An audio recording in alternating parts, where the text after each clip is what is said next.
Good morning students. हमारा जो next topic है गटेशन या बिंदु स्त्राव।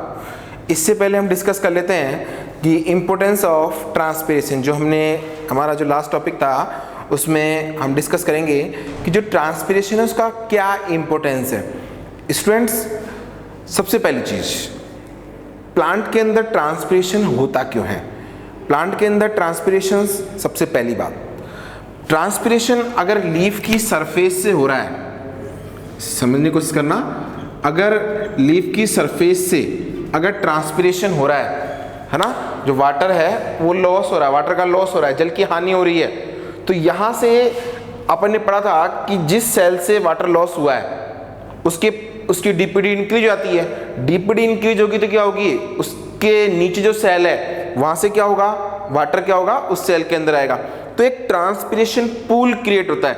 उस ट्रांसपिरेशन पूल के थ्रू क्या होता है, जो प्लांट के अंदर वाटर है उसके साथ साथ मिनरल्स भी क्या होते हैं, वो क्या होते हैं, लीफ तक पहुंच जाते हैं, प्लांट के जो वेरियस पार्ट है वहां तक पहुंच जाते हैं। दूसरी चीज मैंने अपने डिस्कस किया था कि जो लीफ की सरफेस है, सनलाइट की प्रेजेंस में होने के कारण, उसके हीट होने के या गर्मी के कारण उसके झुलसने के, मुरझाने के चांसेस रहते हैं। तो ट्रांसपिरेशन क्या करता है, अपन ने डिस्कस किया था कि ट्रांसपिरेशन से जो वाटर ड्रॉप लीफ की सरफेस पर आएगी वो उस एक्स्ट्रा हीट को क्या करेगी, एब्जॉर्ब करके वेपर में कन्वर्ट हो जाएगी। तो ये जो ट्रांसपिरेशन, ये लीफ की सरफेस का टेम्परेचर मेंटेन करने में भी क्या है, हेल्प करता है। इसके अलावा जो आपका ट्रांसपिरेशन है, ये प्लांट के अंदर जो एक्सेस वाटर है ना, एक्सेस वाटर है, जो अतिरिक्त जल है, उसके निष्कासन में, उसके एक्सक्रिएशन में भी क्या है, ये ट्रांसपिरेशन हेल्प करता है। क्लियर। और अभी अपन डिस्कस किया कि इस ट्रांसपिरेशन के कारण ही एसेंट ऑफ सेप, जो वाटर है, जो है या वाटर मिनरल का जो सॉल्यूशन है, वो क्या होता है, प्लांट के अंदर अपवर्ड मूवमेंट कर पाता है। यही एक फोर्स अप्लाई करता है, क्योंकि अपने पढ़ा था रूट प्रेशर के कंपेयर में क्या है, ये जो ट्रांसपिरेशन पूल है ये ज्यादा क्या है, हेल्पफुल है। तो ये हमारे क्या थे, जो ट्रांसपिरेशन का क्या है, इंपॉर्टेंस था। स्टूडेंट्स, एक हम डिस्कस कर रहे थे फैक्टर अफेक्टिंग ट्रांसपिरेशन, ट्रांसपिरेशन को प्रभावित करने वाले कारक। भाई प्लांट में अगर ट्रांसपिरेशन हो रहा है तो कौन कौन से फैक्टर ट्रांसपिरेशन को क्या है, इफेक्ट करते हैं। तो उसमें दो फैक्टर होते हैं, एक होता है इन्वायरमेंटल फैक्टर, या इसको अपन एक्सटर्नल फैक्टर भी बोल सकते हैं, बाह्य कारक या पर्यावरणीय कारक, और दूसरा होता है इंटरनल फैक्टर, या इसको अपन बोल सकते हैं कि ये प्लांट के अंदर उत्पन्न हो रहे हैं, या प्लांट के अंदर जो फैक्टर्स हैं वो ट्रांसपिरेशन को इफेक्ट कर रहे हैं। तो हम सबसे पहले डिस्कस कर लेते हैं कि एक्सटर्नल फैक्टर्स या इन्वायरमेंटल फैक्टर्स जो ट्रांसपिरेशन को क्या करते हैं, इफेक्ट करते हैं। इसमें सबसे पहला है लाइट। स्टूडेंट्स, अगर डे टाइम है, सनलाइट प्रेजेंट है, सनलाइट प्रेजेंट तो जाहिर तौर पे स्टोमेटा क्या होंगे, ओपन होंगे। स्टोमेटा ओपन रहेंगे तो क्या होगा, ट्रांसपिरेशन होता रहेगा। और नाइट में क्या होगा कि स्टोमेटा क्लोज होते हैं तो ट्रांसपिरेशन क्या होता है, कम हो जाता है। दूसरा जो है वो है एयर। हाँ, एक क्वेश्चंस, अगर एक कमरा है ना, उस कमरे में मान लो बारिश का सीजन है, रेनी सीजन है ना, आपने क्या करा, कमरे के अंदर अपने कपड़े सुखाने के लिए डाल दिए। क्लियर। और एक ऐसे ही दूसरे कमरे में आपने कपड़े हैं वो सुखाने के लिए डाल दिए, और उसमें आपने फैन चला दिया। तो एक में आपने फैन नहीं चलाया, एक में आपने फैन चला दिया, तो बताओ कहाँ पर सबसे जल्दी आपके कपड़े सूखने के चांसेस होंगे। तो स्टूडेंट्स, अपन अब अपने टॉपिक पे आते हैं। एयर, अगर एयर नहीं चल रही है, एयर फ्लो नहीं हो रहा है, तो जाहिर सी बात है कि लीफ से जो वाटर वेपर निकली है वो इसके आसपास ही रहेगी। इसके आसपास की कंडीशन सैचुरेशन या संतृप्त अवस्था में रहेगी। जब ये सैचुरेशन वाली कंडीशन में है तो जाहिर सी बात है नई वाटर ड्रॉप को निकलने में क्या होगी, प्रॉब्लम होगी, क्योंकि इसके आउटर इन्वायरमेंट क्या है, सैचुरेटेड है। क्लियर। अगर एयर चल रही है तो वो इस मॉइस्चर को क्या कर लेगी, आगे ले जाएगी, उड़ा के ले जाएगी, जिससे क्या होगा, यहाँ पर अनसैचुरेशन असंतृप्त वाली अवस्था आ जाएगी, जिससे क्या होगा, ट्रांसपिरेशन रेट बढ़ जाएगी। अगर एयर फ्लो नहीं हो रही है तो क्या होगा, ट्रांसपिरेशन रेट क्या होगी, कम होगी, और अगर एयर फ्लो हो रही है तो ट्रांसपिरेशन रेट क्या होगी, ज्यादा होगी। कंपेयर कर लो, अगर आप किसी क्लास, गर्मियों में आप किसी क्लास में बैठे हुए हैं, क्लास में आप 50-60 स्टूडेंट बैठे हुए हैं और केवल फैन चल रहे हैं, क्लियर, तो क्या होगा, आप देखिए थोड़ी बात में कमरे में ह्यूमिडिटी आती है, मॉइस्चर हो जाती है ना, उमस सी हो जाती है, आपके पसीने आते हैं, स्वेटिंग होती है, लेकिन वो सूख नहीं पाती। कारण क्या है, आप लोगों के रेस्पिरेशन से जो वेपर निकली है वो कमरे में प्रेजेंट है, कमरे से फुलफिल हो गई। अब आपकी जो स्वेटिंग हो रही है वो वेपर नहीं बन पा रही, वो वेपर नहीं बन पा रही, उसके कारण क्या होगा, आपका जो पसीना है वो नहीं सूख पाएगा। अच्छा, अगर तेज अंधड़ आ रहे हैं, आंधी आ रही है बहुत तेज, है ना, तूफान आ रहे हैं, हवा तो बहुत तेज चल रही है, उस कंडीशन में ट्रांसपिरेशन पे क्या इफेक्ट पड़ेगा। ऐसी कंडीशन में क्या होता है बेटा, प्लांट के जो पार्ट्स हैं वो डैमेज हो जाते हैं, टहनियाँ टूट जाती हैं, लीफ टूट के गिर जाती हैं, तो जाहिर सी तौर पे तेज अंधड़, आंधी, तूफान, इस कंडीशन में प्लांट के पार्ट्स को नुकसान पहुंचता है, प्लांट के पार्ट डैमेज हो जाते हैं और ट्रांसपिरेशन रेट क्या होती है, कम हो जाती है या घट जाती है। तीसरा जो फैक्टर्स अफेक्टिंग है वो है मिट्टी में प्राप्य जल की मात्रा, available soil water. Very good, transpiration हो रहा है, वाटर लॉस हो रहा है, लेकिन वाटर आ कहां से रहा है, वाटर सॉइल से आ रहा है। अगर सॉइल में, यहां पर एक वर्ड लिखा है अवेलेबल सॉइल वाटर, प्राप्य जल, मृदा जल, यहां प्राप्य क्यों लिखा है, क्योंकि अपने पढ़ा है कि सॉइल के अंदर कई टाइप के वाटर होते हैं, लेकिन पौधे के लिए कौन सा अवेलेबल रहता है, या पौधा किस टाइप के वाटर को एब्जॉर्ब कर पाता है, तो वो कौन सा होगा, कैपिलरी वाटर या केशिकात्व जल। तो मृदा में कौन सा सॉइल है, कौन सा वाटर, इससे कोई मतलब नहीं है, कितना ही वाटर हो उससे कोई मतलब नहीं, लेकिन पौधे के लिए जो अवेलेबल जो वाटर है वो कौन सा है, कैपिलरी वाटर या केशिकात्व जल। अगर वो अवेलेबल है प्लांट के लिए एक्सेस क्वांटिटी में या अवेलेबल है तो ट्रांसपिरेशन होता रहेगा। और आपने अगर मान लो प्लांट के लिए वाटर अवेलेबल है ही नहीं, केशिकात्व जल है ही नहीं, तो क्या होगा, आपका ट्रांसपिरेशन जो रेट है वो कम हो जाएगी, ट्रांसपिरेशन कम हो जाएगा। एक प्लांट है, आप उसमें आराम से पानी दे रहे हैं तो ट्रांसपिरेशन होता रहेगा, और आपने मान लो उसको कई महीनों से पानी नहीं दिया, महीने में तो प्लांट सूख जाएगा, आपने कुछ टाइम से पानी नहीं दिया, तो जाहिर सी बात है ट्रांसपिरेशन कहाँ से होगा, जब सॉइल में वाटर नहीं है तो ट्रांसपिरेशन रेट अपने आप क्या होगी, डिक्रीज हो जाएगी। नेक्स्ट जो फैक्टर्स है वो है टेम्परेचर। जब मैं पहला पॉइंट डिस्कस कर रहा था सनलाइट, सूर्य का प्रकाश, तो बेटा सनलाइट क्या करती है, सनलाइट के कारण क्या होता है, इन्वायरमेंट का टेम्परेचर भी क्या होता है, बढ़ता है, इंक्रीज होता है। तो अगर सनलाइट है तो टेम्परेचर क्या होगा, इंक्रीज होगा, बढ़ेगा। और टेम्परेचर इंक्रीज होने से, है ना, टेम्परेचर इंक्रीज होने से क्या होगा कि आपके जो स्टोमेटा है, देखो टेम्परेचर इंक्रीज होने से क्या होगा, यहां पर जो वाटर वेपर है ये क्या होगी, ऊपर इन्वायरमेंट में चली जाएगी, तो यहां पर क्या होगी, अनसैचुरेटेड कंडीशन आ जाएगी यहां पर, तो क्या होगा, ट्रांसपिरेशन रेट बढ़ जाएगी, क्लियर। और टेम्परेचर कम है तो क्या होगा, ट्रांसपिरेशन रेट घट जाएगी। लेकिन इंपॉर्टेंट, अगर टेम्परेचर बहुत ज्यादा है तो इस कंडीशन में भी जो आपके ट्रांसपिरेशन रेट है वो अफेक्टेड होती है। और एक मान लो 0 डिग्री सेल्सियस, है ना, या फिर मैं कई दिनों से एक वीडियोस देख रहा हूँ, उसमें जो अपने रसिया है, रशियन जो कंट्री है उसके अंदर ट्रेलिंग वीडियो देख रहा हूँ, वहाँ पर विंटर के अंदर बर्फ ही जमी रहती है। टेम्परेचर, एक गांव ऐसा है, कोई नाम याद नहीं आ रहा, OMI कौन ऐसे कुछ करके नाम है, वहाँ पर दुनिया का सबसे lowest temperature -71 degree Celsius record किया गया है। तो वहाँ पर टेम्परेचर माइनस में रहता है। वहाँ के जो वीडियो में बता रहे थे लोग बाग कि हमारे यहाँ पर विंटर में टेम्परेचर -20 तक पहुँच जाता है, इससे ऊपर कभी गया ही नहीं, है ना। सर्दियों में तो चलो -56 -40 चलता रहता है, और गर्मियों में -20, और हमारे यहाँ तो 0 डिग्री आती है, वैसे स्कूलें बंद हो जाती हैं और ठंड लग रही है, वहाँ पर -20 में गर्मियों में सर्वाइव करते हैं वो लोग। तो ऐसी कंडीशन में देखना, एक नाम कोई वीडियो है ना, ट्रेलिंग वीडियो, एक स्टूडेंट, एक आपके जैसे ही कोटा का एक स्टूडेंट था,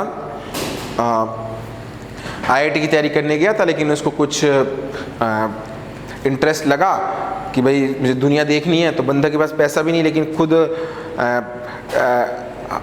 हिचाइकिंग करके कैसे मैं जो है ना कम पैसों में भी उसने बाय रोड ट्रेवलिंग करी, लोगों से लिफ्ट मांगी, लोगों के घरों में रखा।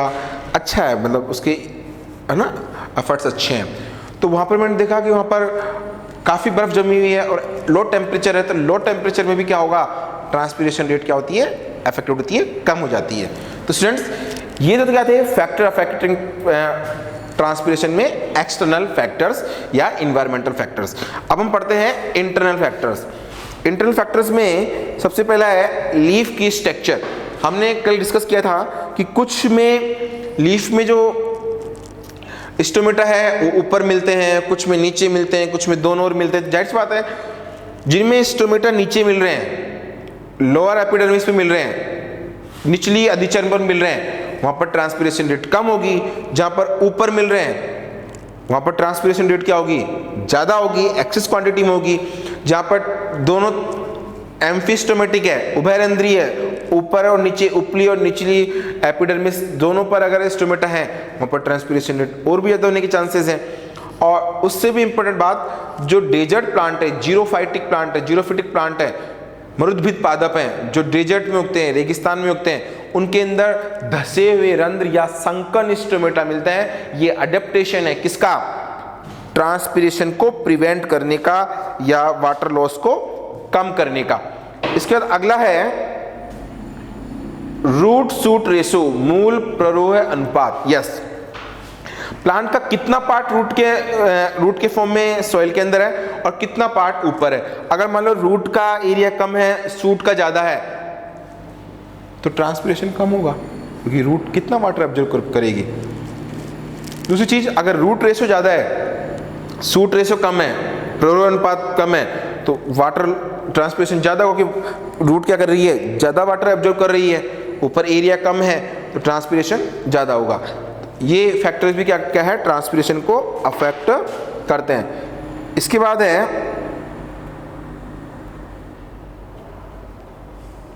लीफ ओरिएंटेशन, है ना। अभी जो मैंने पॉइंट बताया लीफ की स्ट्रक्चर, ये लीफ ओरिएंटेशन में आएगा, है ना। पत्ती की संरचना में क्या है, लीफ के ऊपर क्यूटिकल है ना। क्यूटिकल क्या करती है, वाटर को प्रिवेंट करती है ना। मैंने आपको कल डिस्कस किया था कि ये होती इसलिए है कि लीफ की सरफेस से ट्रांसपिरेशन ना हो। तो ये हमने ट्रांसपिरेशन के बारे में हमने डिस्कस करा।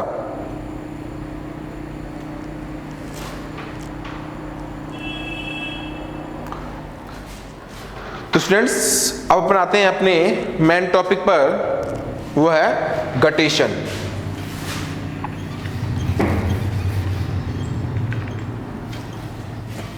गटेशन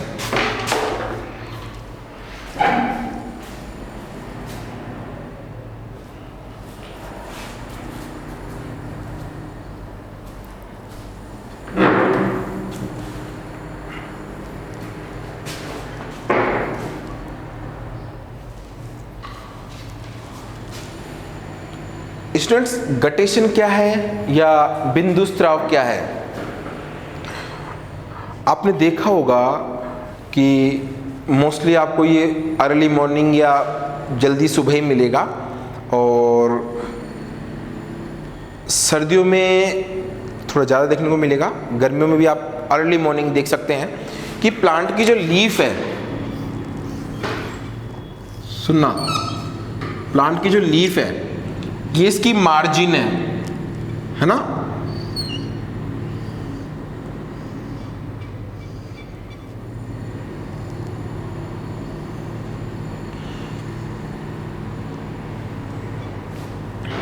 ये जो लीफ मार्जिन है, यहां पर आपको वाटर ड्रॉप मिलेगी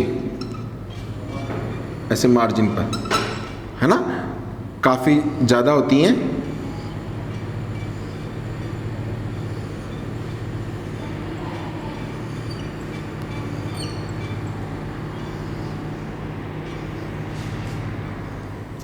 ये मुझे वेनलेट्स इसलिए ज़्यादा ड्रॉ करनी पड़ रही है कि आप सोचें कि भाई वाटर ड्रॉप्स कम है ना।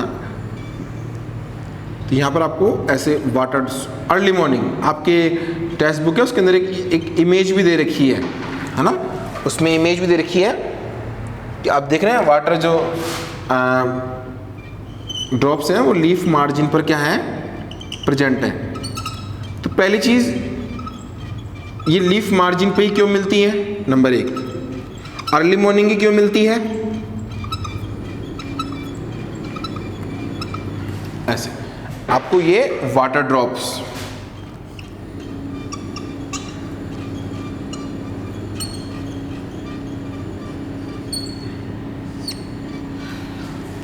तो ये जो आपको लीफ मार्जिन पर जो वाटर ड्रॉप्स मिल रही हैं, ये वाटर ड्रॉप्स का सीक्रेशन ही क्या कहलाएगा, गटेशन या बिंदुस्राव। ये अर्ली मॉर्निंग ही क्यों मिलता है बेटा, ये अर्ली मॉर्निंग इसलिए मिलता है, पहली बात तो गटेशन है क्या, जल का जो आपकी जो लीफ की सरफेस है, मार्जिन है, वहां पर जल की बूंदों के रूप में प्रकट होना, appearance, that is called guttation या बिंदुस्राव। ये किन कंडीशन में होगा, है ना। नॉर्मली तो क्या है, ये ट्रांसपिरेशन के थ्रू क्या है, वेपराइज हो जाना चाहिए। लेकिन अर्ली मॉर्निंग क्या होता है, आपके जो ट्रांसपिरेशन है,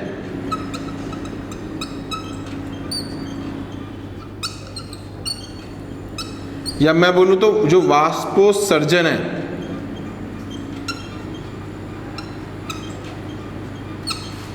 अर्ली मॉर्निंग, ये क्या होती है, इसकी रेट कम होती है। लेकिन रूट तो लगातार क्या कर रही है, वाटर एब्जॉर्ब कर रही है, रूट प्रेशर तो लगातार है। तो आपका जो मूल दाब है, रूट प्रेशर है,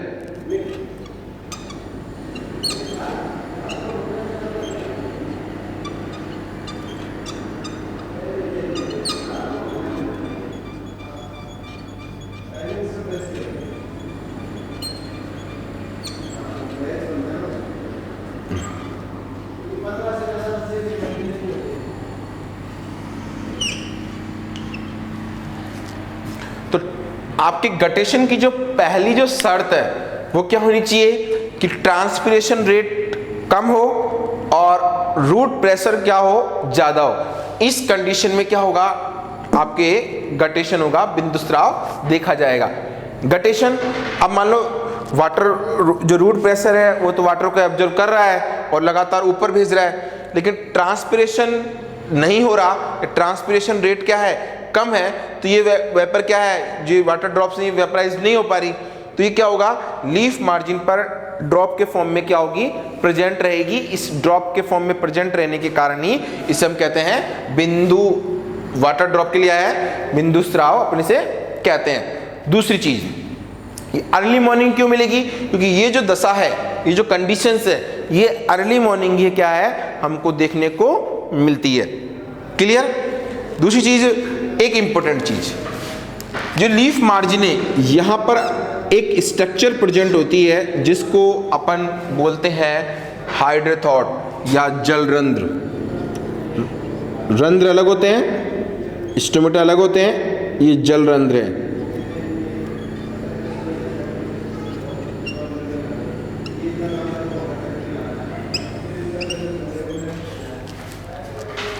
हाइड्रोथॉट,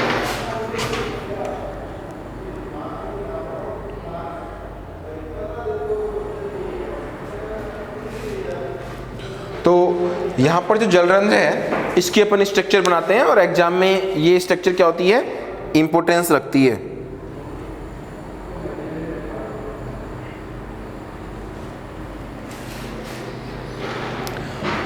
अच्छा, कल अपन एक क्वेश्चन पूछ रहे थे कि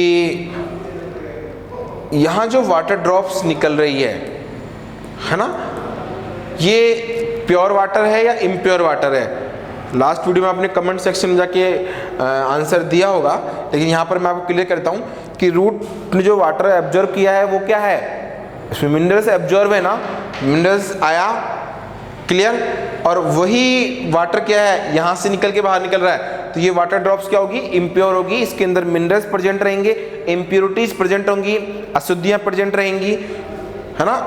अशुद्धियाँ इम्प्योरिटीज वर्ड इसलिए यूज किया कि वाटर के अंदर आप कुछ भी मिलाएं वो इम्प्योरिटीज मानी जाती है प्योर वाटर के कंपेयर में।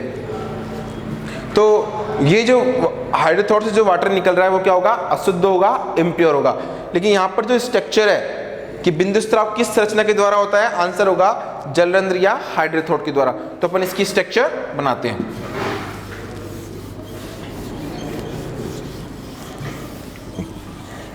लीफ मार्जिन पर ये प्रेजेंट होता है।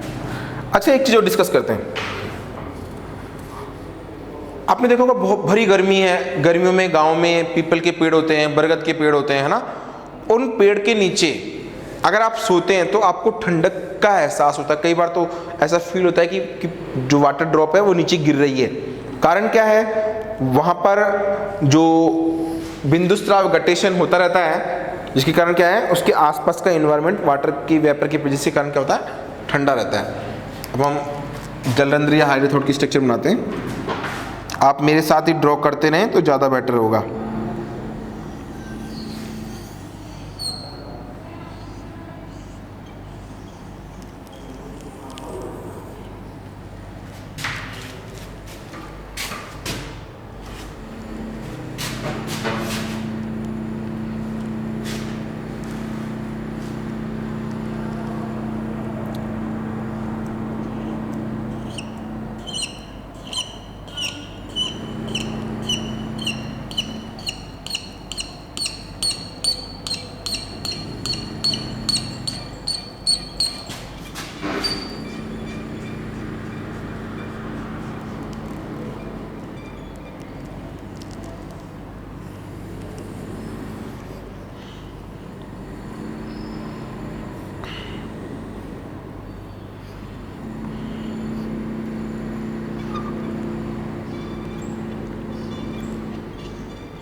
कुछ स्टूडेंट्स बोलते हैं, कुछ तो बहुत अच्छा डायग्राम बनाते हैं और कुछ बोलते हैं सर हमसे डायग्राम नहीं बनता।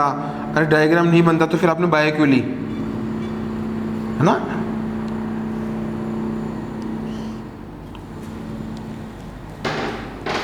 अपन कोई इतने वो भी नहीं कि जब अपन से कोई कहे कि राफेल बना दे तो अपन राफेल बना दे, है ना। उससे तो इजी काम है।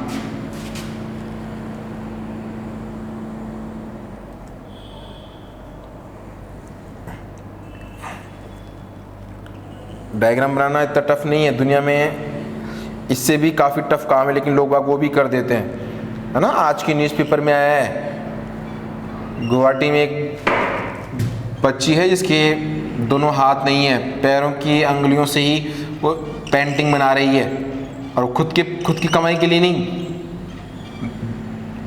दिव्यांगों के लिए एक स्कूल खुलवाने के लिए। तुम खुद के लिए तो बना लो डायग्राम।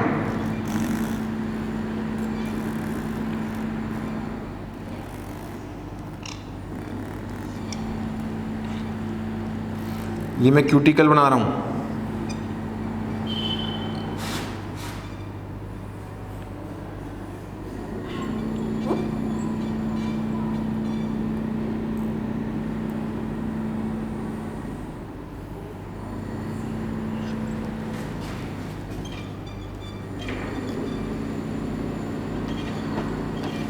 एक बात हो, स्टोमेटा या रंध्र दिन में खुलते हैं, डे टाइम में ओपन रहते हैं, और नाइट में क्या होते हैं, क्लोज जाते हैं। लेकिन जो जलरंध्र है, हाइड्रोथ्रोट है, वो क्या होते हैं, हमेशा खुले रहते हैं। ये जो बना रहा हूं मैं स्ट्रक्चर, ये हमेशा क्या होते हैं, खुले रहते हैं, ये कभी बंद नहीं होते।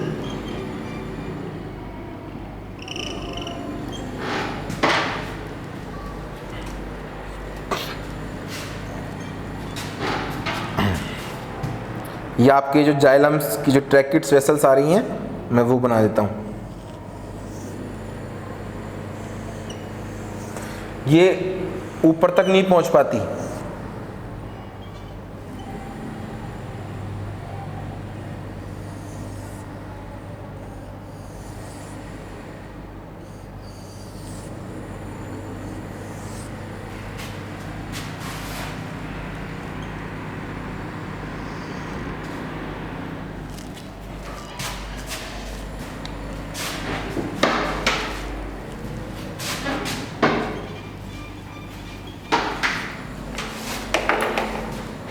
ये क्या होती है, यहीं तक रह जाती है।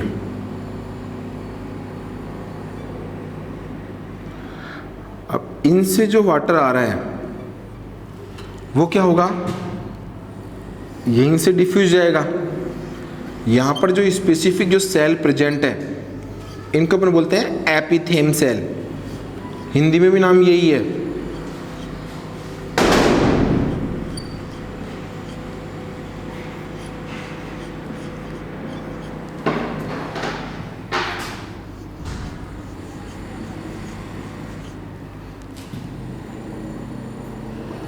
और यहाँ पर आपके ये जो पैलिसेड टिश्यू है, खम्भों तक है, वो प्रेजेंट है।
ये मैं इसमें क्लोरोप्लास्ट बना रहा हूँ, है ना।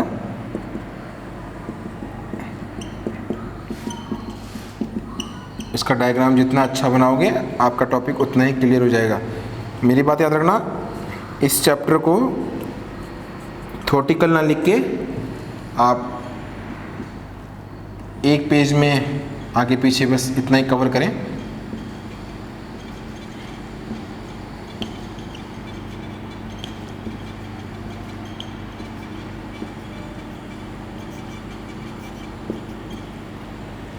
ये तो सबसे एक बार एग्जाम पूछा था कि एपिथेम सेल्स कहाँ मिलती हैं, तो उसका आंसर यही होगा, एपिथेम कोशिकाएं जलरंध्र में मिलती है, स्टोमेटा में, है ना।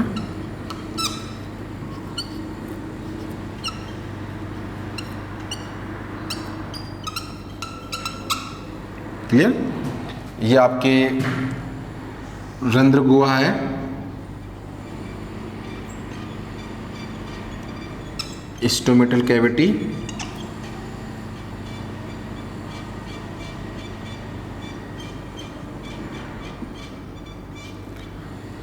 ये आपके वाहिकाएं, वाहिनिकाएं हैं।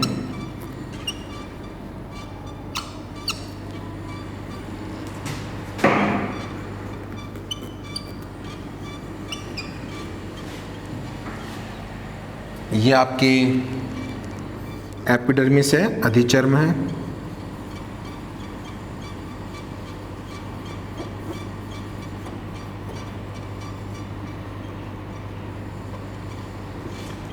ये आपके क्यूटिकल है।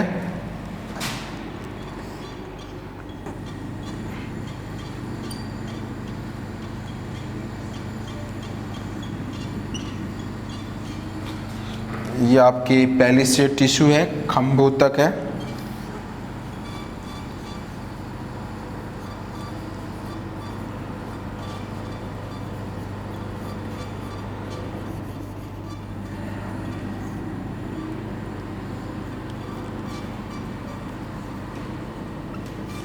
और जो ये है ये आपके जो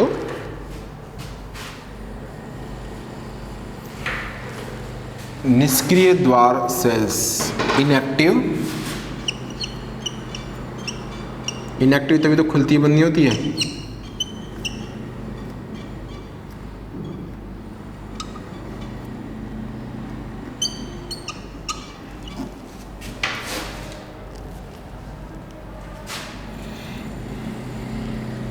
और नीचे अपन फिगर लिख देते हैं।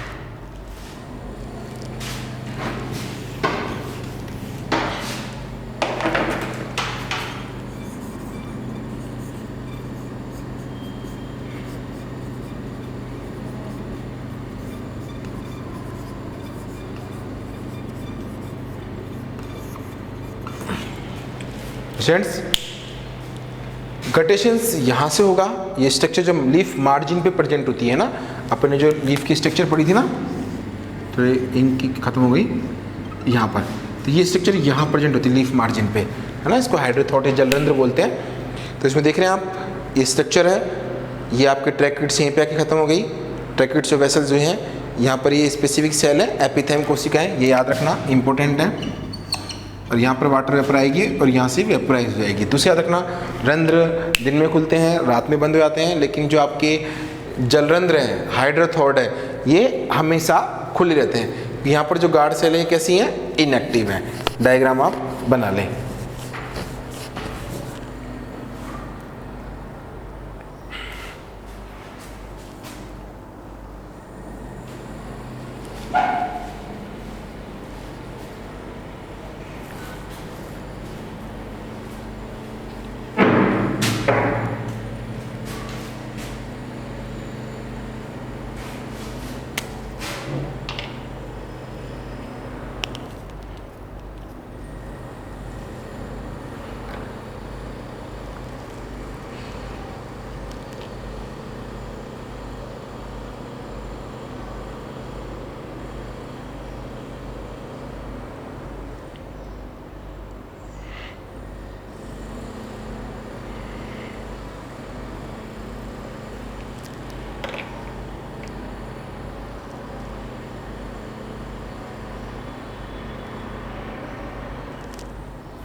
आई होप आपने डायग्राम बना लिया होगा।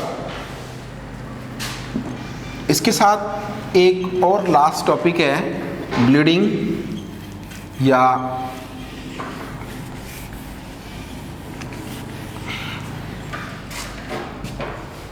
रस स्त्राव।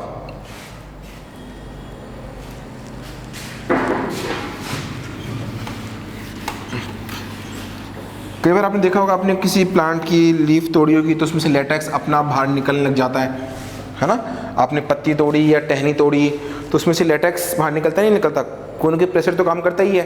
दूसरा, आपने अगर बनाना का पेड़ उसको काटा होगा तो उसमें से ब्राउन कलर का एक लिक्विड बाहर निकलता है।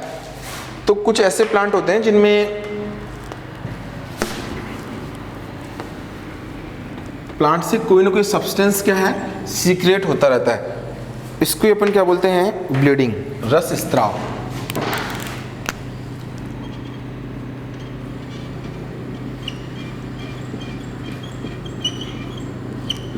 ज़्यादा बड़ा टॉपिक नहीं है, छोटा सा किया है,